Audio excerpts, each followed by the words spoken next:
A very warm welcome to all of you guys. So, welcome back under the lecture 2 of Unit 8. So, in the Unit 8, we are discussing about what is a working capital is and how we are going to manage that working capital in the organization.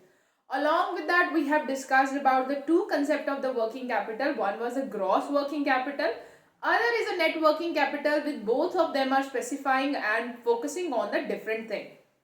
Then we have discussed in the last lecture related to the factors that is going to affect the working capital requirement in the organization, and for that we have prior study what is an operating cycle is.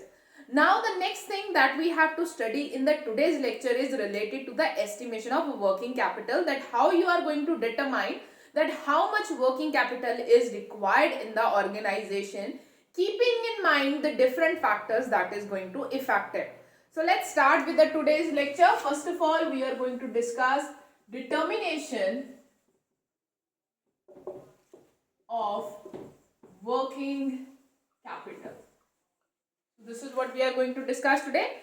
So working capital requirement is calculated on the basis of assumption that the production and the sales is carried out evenly throughout the year and all accrued similarly, and the cash is accruing similarly. So means when you have to, the assumption is to be made that for a year, for example for the financial year 2021 and 22, you have to make an estimate, prior estimate, that how much working, you have to make a prior estimation that how much working capital you require so that you can carry out your business operation in the financial year 2021 based on the different assumption. So one of the assumption is that the production and sales will be carried out throughout the year and it will be evenly throughout the year, and the cash will be occurring simultaneously or similarly. The exclusion of depreciation is necessary. So means when you are going for the determination or estimation of working capital, we don't consider depreciation. Why? Because depreciation is a non-cash expenditure and we have to consider the cash inflows. So in the cash inflows, we don't consider the depreciation. So this is the next thing that is to be kept in mind. So for the sales, since it is out of profit cost, it does not involve cash outflow, because when you are incurring a depreciation, there is actually no kind of cash outflow is there. It is just a cash that you have, it is just an expense that you have incurred, but there is actually no cash outflown out of it. So that's why depreciation is not considered for the decision making or the estimation of a working capital. In other words, computation of working capital is based on the cash cost only. So means when you have to determine how much working capital you require for a financial year, you have to on the base of cash cost only. That means how much cash you are going to require in that period and from where you are going to get that cash. So this is what the basis of determination of working capital we are going to consider in the estimation of working capital to be required in the financial year. So working capital is equal to the current asset minus current liabilities. We all know. In other words, working capital consists of two components, current assets and current liabilities. So we all know, we are here, I have already told you guys that we mainly consider the working capital in the net working capital concept, which consists the current assets also and current liabilities also. So our working capital is equal to current assets minus current liabilities. So it is consists of two, you guys can say two components. One is a current asset, the other is a current liability. Hence, for the estimation of a working capital, you require the estimation of current assets also, and you require the computation of a working current liabilities also. So first of all, when you have to make an estimate, so first step is the estimation of current assets and various kind of current asset that is required by the firm in that financial year. So means it is the first thing. Second is there is an estimation of current liabilities. So means after you are determining that how much current assets you require, from where you are going to raise those current assets or from where you are going to get the money to purchase those current assets, then you have to make the spontaneous requirement of how much current liabilities you require or from where you are going to get that money. The computed net working capital is subtracted from the estimated current liabilities from the current asset. So means whatever the estimate you are going to get, so the computed net working capital can be estimated from subtracting current liabilities from the current asset, so that you can come to know. Now basically for this estimation, here we are talking about the estimation. So there are different theories that go with it, that how you can estimate how much requirement of current asset that you are going to require in the future, or how much current liabilities could be there. That could be on the basis of previous year data. So means on the basis of previous year sales you have made, on the basis of previous year production you have carried out. To follow the same type of operations, you can consider that for making this much type, for example, if in the year 2021, let's say, let's talk about financial year 2020-21, in that year have made a sales of 50,000, or like for example 50 lakh. And to make the sales of 50 lakh in that year, I have a working capital of, for example, rupees 20 lakh. So means I can use this proportion to estimate that if in the year 2020-21, let's say, if in the year 2020, 21-22, I want to make an estimate sales of, let's say, 1 crore. I want to make a sales of 1 crore, 1, 2, 3, 4, 5, 6, 7. Then how much working capital does I require? So in this proportion, you can calculate the percentage over here, and on this sale basis, you can estimate the working capital. So accordingly, either size you can calculate also that for making this much sale, these much current liabilities I have, these much current assets I have. So on the basis of that sales proportion, you can estimate that how much you are going to require for the current year. Even you guys can see for the positive changes or the negative optimism, or you can change the future opportunities that is lying ahead of you, to consider and make a changes in the proportion of a sales, and the calculation of a working capital is there.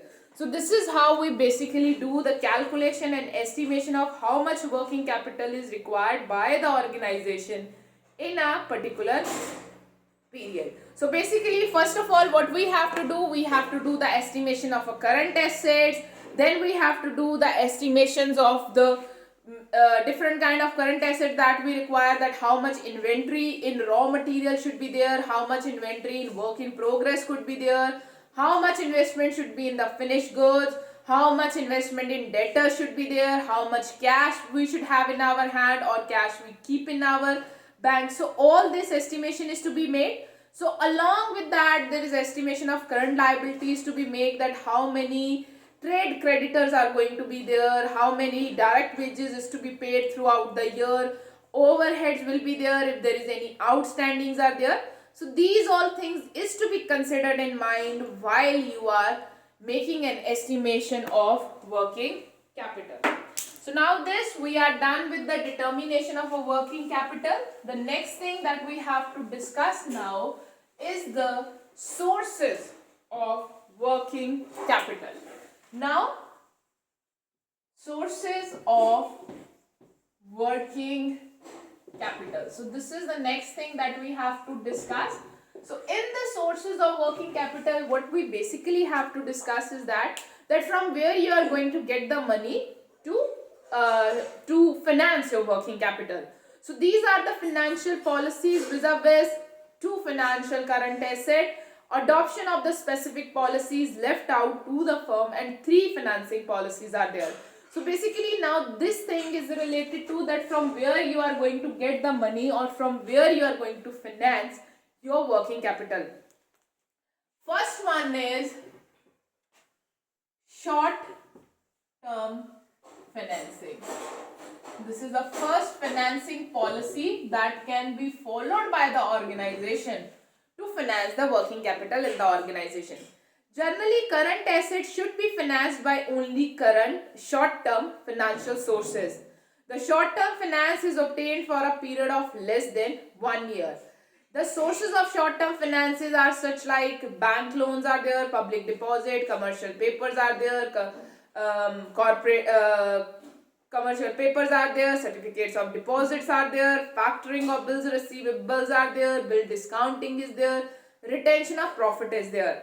A firm which requires short-term finance can go for any of these resources. In other words, a firm that requires short-term finance can raise any of the above sources. So basically, the firm who is following the short-term financing of working capital, what they do, they finance their working capital through short-term sources of fund. So as we have known that there are so many different kind of short-term sources of funds are there, like you can have a bank deposit, certificate of deposits are there, you can get the money from the commercial papers also, or public deposits, you can get it from the bill discounting and the other things. Basically in this case there is more risk. There is more risk involved. Why? Because whole of your working capital is financed through the short-term sources. So means their redeem, or you guys can say these resources are available for 1 year only. So means you have to pay that money back within a period of 1 year. So that's why it lead to greater risk on solvency of firm.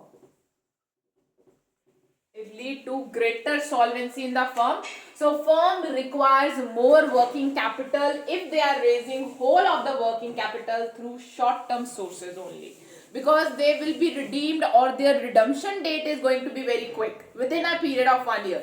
So you keep on raising money again and again, and you have a need to put lots of money with yourself, so that whenever the redemption date is going to be there, you can meet that redemption date. Otherwise, there could be a greater risk on the solvency of a firm. So that's why if you are raising whole or financing whole of your working capital from the short-term sources, this is not a wise thing, because it lead to the risk on the solvency of the firm. So this is a thing that you guys have to consider. Now the next thing is a long-term financing. The next financing policy that could be followed in the organization is a long-term financing. So this is the next policy that is to be followed in the organization for the working capital management. So the net current assets or the permanent current assets or the working capital are supposed to be financed by the long-term sources of fund. Long-term finance is raised for a period of more than 1 year. So the long-term financing sources include shares also, debentures also, long-term loans from the bank and financial institutions also, and retained earnings also. A firm that need to finance net current asset can go for any of these sources, but it's depend upon the company attitude toward the risk or control over the company's earning capacity and the period of loan reserve. So basically, if the company is going from the long-term financing, so what they do, not maybe the whole current asset, or you can say a part of current assets are financed using long-term sources. These could be, for example, in the form of equity shares, debentures, or preference shares. So what it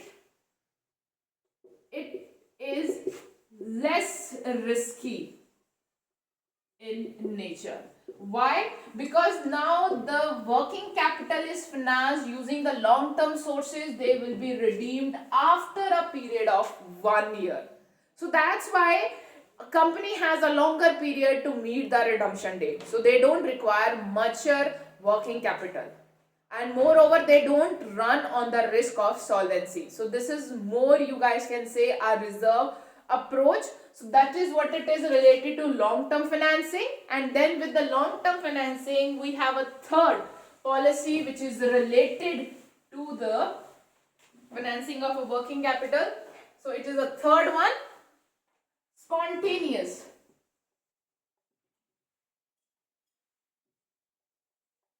Spontaneous financing. So this is a third policy that can also be followed by the organization for the working capital financing.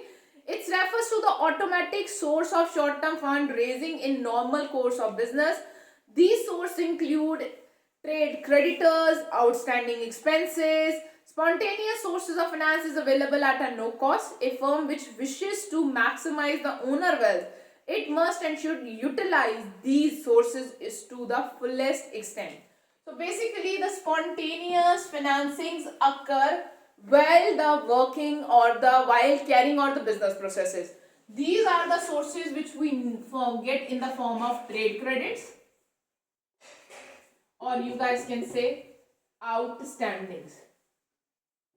So it's give you some time to make a payment. So you guys can adjust your working capital, or you can adjust the requirement of working capital due to the spontaneous financing. So it is like this. For example, if you are getting a 30 days period to make a payment to a creditor, so means right now what money you have in your hand, you can use that money for some else purpose. So it reduces your requirement of working capital. So you have a 30-day period to arrange that money. So you can have a period of 30 days to wait for the creditor to make a payment. Meanwhile, you can use that money for some other urgent purpose. So that's why you can use these spontaneous financing for maximizing the wealth of the shareholders. Why? Because there is no extra cost is related to them. For example, if a trade creditor is giving you a credit, you have to pay him 30,000 whether you pay him today or whether you pay him after 30 days. So there is no extra cost that is involved with it. So that's why a company can be very strategic also while using the spontaneous financing in financing its working capital also. So it must and should utilize these sources to the fullest extent. The real choice of financing current asset is between the short-term and long-term sources. So basically, he says that when you have to go for the financing of working capital, you have to strike the balance between short-term sources and long-term sources. And along with that, you should not forget to utilize the spontaneous finance within the working or which arises within the production or the regular operations of the organization, and through using these approaches you can ultimately have the proper mix of keeping in mind the liquidity and the solvency, along with that the profitability of the organization. So means you can determine a proper source through which you can, or you can come to a proper policy for the working capital issuing or for the raising of a working capital which maintains the liquidity, solvency and profitability in the organization. I hope so that you guys are clear up to this. So these are the basic policies that has been followed by the organization for the financing of working capital. So with this we are done with our working capital management. Thank you so much guys for your time. Have a nice day ahead.